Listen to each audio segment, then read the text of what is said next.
প্ৰিয় ছাত্ৰ-ছাত্ৰীসকল তোমালোকক পুনৰবাৰ স্বাগতম জনাই আজি এটা নতুন ভিডিঅ' আৰম্ভ কৰিবলৈ আগবাঢ়িছোঁ। আগৰ ভিডিঅ'ত আমি অনুশীলনী 9 কৰ 5 নম্বৰ প্ৰশ্নলৈকে সমাধান কৰিছিলোঁ। তোমালোকে যদি ভিডিঅ' কেইটা চোৱা নাই তেনেহ'লে প্লেলিষ্টত গৈ চাই ল'ব পাৰিবা। আজি আমি 6 নম্বৰ প্ৰশ্নৰ পৰা আৰম্ভ কৰিম।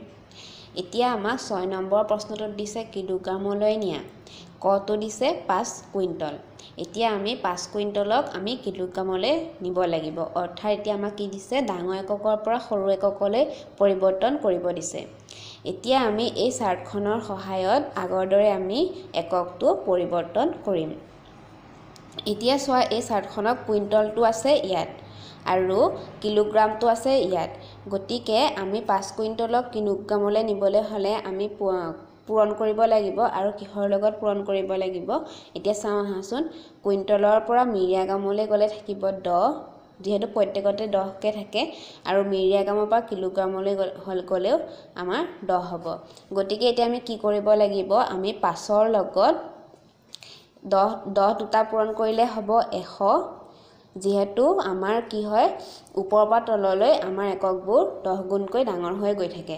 গতিকে আমি 10 গুণকৈ যিহেতু ডাঙৰ হৈ গৈ থাকে গতিকে ইহঁত দুটা পূৰণ হ'ব আৰু এতিয়া এককটো হ'ব কিলোগ্ৰাম। 5ৰ লগত 100 পূৰণ কৰিলে আমাৰ কিমান হ'ব, পূৰণ ফলটো 500 কিলোগ্ৰাম। গতিকে এতিয়া 5 কুইণ্টলক কিলোগ্ৰামলৈ সলনি কৰিলে আমি কিমান পালোঁ, 500 কিলোগ্ৰাম পালোঁ। এতিয়া আহাচোন আমি খটো সমাধান কৰিবলৈ চেষ্টা কৰোঁ। খটো দিছে 2 মেট্ৰিক টন 40 কুইণ্টল। এতিয়া আমি প্ৰথমতে 2 মেট্ৰিক টনটোক কিলোগ্ৰামলৈ লৈ যাব লাগিব। এতিয়া আমি যিহেতু মেট্ৰিক টনটো হৈছে ডাঙৰ একক আৰু কিলোগ্ৰামটো হৈছে সৰু একক, গতিকে আমি পূৰণ কৰিব লাগিব। এতিয়া কিহৰ লগত পূৰণ কৰিম এইটো চাওঁ আহাচোন। এতিয়া এই চাৰ্টখনত চোৱা, প্ৰথমতে এইটো হৈছে মেট্ৰিক টন। মেট্ৰিক টনৰ পৰা কুইণ্টললৈ গ'লে কিমান থাকিব, 10। এতিয়া আমি আগতে পাই থৈছোঁ এইকেইটা, গতিকে আমি এতিয়া 10 কেইটা পূৰণ কৰিব লাগিব, 3টা পূৰণ কৰিব লাগিব। গতিকে আমি 2 মেট্ৰিক টনক কিলোগ্ৰামলৈ নিবলৈ হ'লে আমি 2ৰ লগত 10 3টা পূৰণ কৰিলে আমাৰ কিমান হ'ব, 1000। গতিকে আমি 1000 পূৰণ কৰিব লাগিব। 1000 পূৰণ কৰিলে আমাৰ কিমান হ'ব, কিলোগ্ৰামলৈ এককটো সলনি হ'ব। এতিয়া 2ৰ লগত 1000 পূৰণ কৰোঁতে আমাৰ এককটো হ'ব কিলোগ্ৰাম। আৰু আমাৰ লগত কিমান আছে, 40 কুইণ্টল। এতিয়া আমি 40 কুইণ্টলক আমি কিলোগ্ৰামলৈ নিম। গতিকে এতিয়া আমি যোগ চিন এডাল দিম। এতিয়া আমি জানো যে কুইণ্টলৰ পৰা কিলোগ্ৰামলৈ নিলে কিহৰ লগত পূৰণ কৰিব লাগে, 100ৰ লগত পূৰণ কৰিব লাগে। এতিয়া চোৱা আমি ইয়াত কৈয়ে থৈছিলোঁ, গতিকে এতিয়া আমি কি কৰিম, 40ৰ লগত আমি 100 পূৰণ কৰিম। এতিয়া 100 পূৰণ কৰাৰ কাৰণে আমাৰ কিমান হ'ল, এককটো কিলোগ্ৰাম। গতিকে আমাৰ একক কেইটা সলনি কৰা হৈ গৈছে। গতিকে এতিয়া আমি ইহঁতক পূৰণ ফল উলিয়াম। 2ৰ লগত 1000 পূৰণ কৰিলে হ'ব 2000 কিলোগ্ৰাম যোগ 40ৰ লগত 100 হ'লে পূৰণ কৰিলে হ'ব, ইয়াত এটা শূন্য আছে ইয়াত দুটা শূন্য, গতিকে লগাই দিয়া, আমি পালোঁ 4000 কিলোগ্ৰাম। এতিয়া চোৱা ইয়াত একক কেইটা একেই হৈ গ'ল, ইয়াতো কিলোগ্ৰাম আছে ইয়াতো কিলোগ্ৰাম। গতিকে আমি এতিয়া ইহঁত দুটাক যোগ কৰিব পাৰোঁ। এতিয়া আমি 2000 আৰু 4000 যোগ কৰিলে কিমান পাম, 6000 কিলোগ্ৰাম পাম। গতিকে এতিয়া আমি কিমান পালোঁ, 6000 কিলোগ্ৰাম। এতিয়া আহাচোন আমি নেক্সট কুৱেশ্যনটো সমাধান কৰিবলৈ চেষ্টা কৰোঁ। ছাত্ৰ-ছাত্ৰীসকল এতিয়া আহাচোন আমি ঘৰটো সমাধান কৰিবলৈ চেষ্টা কৰোঁ। ঘৰত দিছে 25 কুইণ্টল 14 কিলোগ্ৰাম। এতিয়া আমি 25 কুইণ্টল আৰু 14 কিলোগ্ৰামক আমি কিলোগ্ৰামলৈ নিব লাগিব। এতিয়া আমি এতিয়া চোৱা ইয়াত কুইণ্টলটো হৈছে ইয়াত, কিলোগ্ৰামটো আছে ইয়াত, কিমান গ'লোঁ, ইয়াত 10 ইয়াত 10। গতিকে এতিয়া কিমান, 25 কুইণ্টলক কিলোগ্ৰামলৈ নিবলৈ হ'লে আমি কিহৰ লগত পূৰণ কৰিব লাগিব, 25ক আমি 100ৰ লগত পূৰণ কৰিব লাগিব। আৰু 100টো কিয় পালোঁ, কাৰণ ইহঁত 10 যিহেতু 10 গুণকৈ বাঢ়ে, গতিকে আমি 10 ইহঁত দুটাক পূৰণ কৰি দিলোঁ। এতিয়া আমি কিমান পালোঁ, 100 আৰু এককটো হ'ব কিলোগ্ৰাম। আমাৰ লগত কিমান আছে 14 কিলোগ্ৰাম যেহেতু ই কিলোগ্ৰামতে আছে গতিকে আমি একো কৰিব নালাগে আমি ইয়াতে 14 কিলোগ্ৰাম বুলি পাতিম এতিয়া 25ৰ লগত আমি 100 টো পূৰণ কৰিম গতিকে কিমান পালো 2500 কিলোগ্ৰাম আৰু ইফালে কিমান আছিল 14 কিলোগ্ৰাম এতিয়া আমি ইহত দুটাক যোগ কৰি দিম 2500 কিলোগ্ৰামক 14 কিলোগ্ৰামৰ লগত যোগ কৰিলে আমি কিমান পাম 2514 কিলোগ্ৰাম গতিকে আমাৰ সমাধানটো উলিওৱা হৈছে এতিয়া আমি উঙটো সমাধান কৰিবলৈ চেষ্টা কৰিম আমি আগৰবাৰৰ দৰে উঙটো সমাধান কৰিম এতিয়া আহাচোন চাও উঙটোত কি দিছে উঙটোত দিছে 12 মেট্ৰিক টন 20 কুইণ্টল আৰু 24 কিলোগ্ৰাম এতিয়া আমি 12 মেট্ৰিক টনক প্ৰথমতে কিলোগ্ৰামলৈ সলনি কৰি ল'ব লাগিব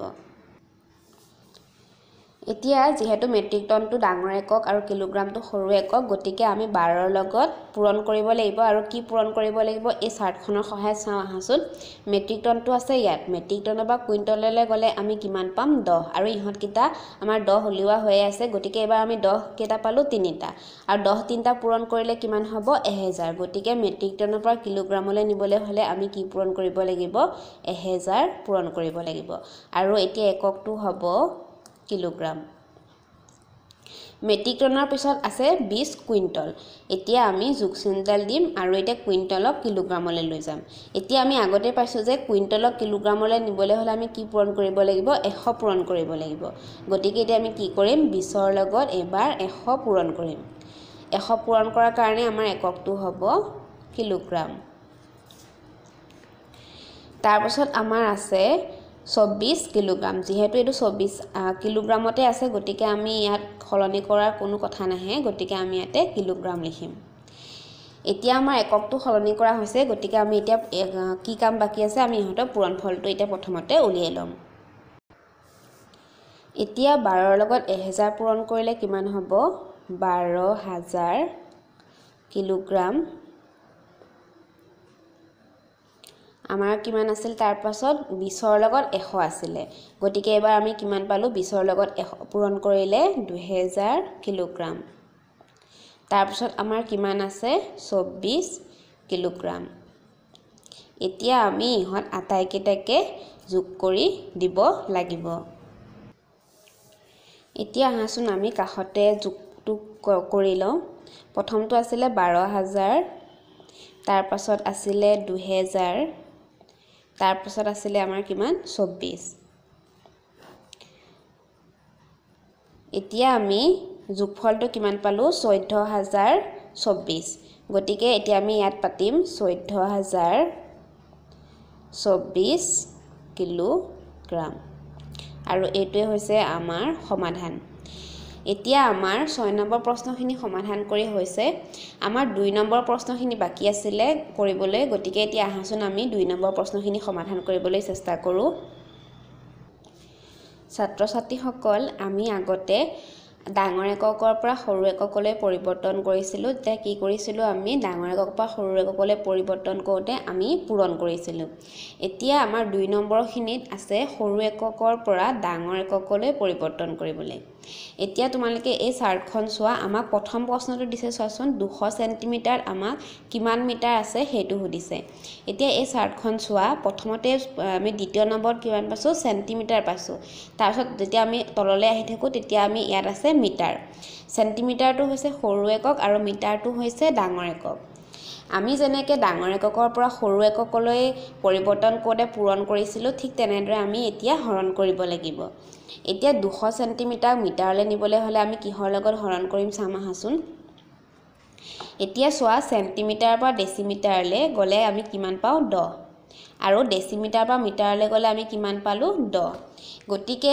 এতিয়া আমি ইহতটা পূৰণ কৰি দিব লাগিব 10 10 গুণ কিমান হল 100 গতিকে এতিয়া আমি সেন্টিমিটাৰ মিটাৰলৈ নিবলৈ হলে আমি কি কৰিব লাগিব আমি 200ক 100ৰে হৰণ কৰিব লাগিব গতিকে এতিয়া আমি কি কৰিম 200ক 100ৰে আমি হৰণ কৰিম আৰু 100ক হৰণ কৰিলে আমি কিমান পালো আমাৰ যেটো ফলাফল ওলাব সেইটোৱে হৈছে আমাৰ এককটো আমি মিটাৰত নিব পাৰিম এতিয়া 2ক 1ৰে হৰণ কৰিলে আমাৰ কিমান হ'ব 2 আৰু এতিয়া এককটো কিমান হ'ব আমাৰ মিটাৰ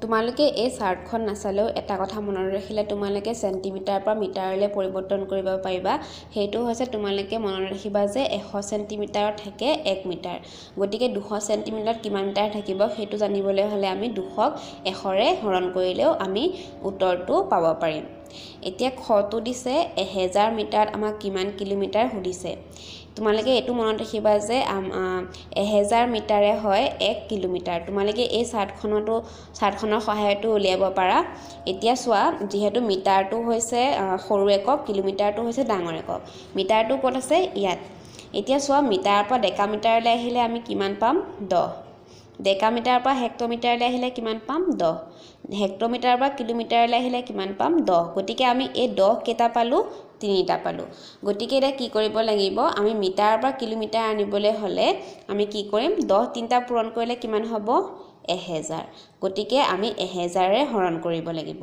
গতিকে আমি 1000 মিটাৰক যদি 1000ৰে হৰণ কৰো তেতিয়াহলে আমি কিমান পাম 1 পাম গতিকে আমাৰ এই খালি ঠাইখিনিত হ'ব 1 কিলোমিটাৰ ছাত্ৰ ছাত্ৰীসকল এতিয়া হাসুন আমি গটো সমাধান কৰিবলৈ চেষ্টা কৰো গটোত দিছে 20 হেক্টগ্ৰামত কিমান কিলোগ্ৰাম আমাক উলিয়াবলৈ দিছে এতিয়া হেক্টগ্ৰামটো হৈছে সৰু একক আৰু কিলোগ্ৰামটো হৈছে ডাঙৰ একক এতিয়া এই চাৰ্টখনত চোৱা হেক্টগ্ৰামটো ইয়াত আছে কিলোগ্ৰামটো আছে ইয়াত এতিয়া হেক্টগ্ৰাম আৰু কিলোগ্ৰাম আমি গলে কিমান পাম 10 গতিকে এতিয়া আমি কি কৰিব লাগিব যেহেতু আমাক সৰু এককৰ পৰা ডাঙৰ এককলৈ নিব দিছে গতিকে আমি কি কৰিব লাগিব হৰণ কৰিব লাগিব কিহক হৰণ কৰিম আমি 20ক কিহেৰে হৰণ কৰিম 10ৰে আমি হৰণ কৰিম গতিকে 10ৰে যদি 20ক হৰণ কৰো তেতিয়া আমি কিমান পাম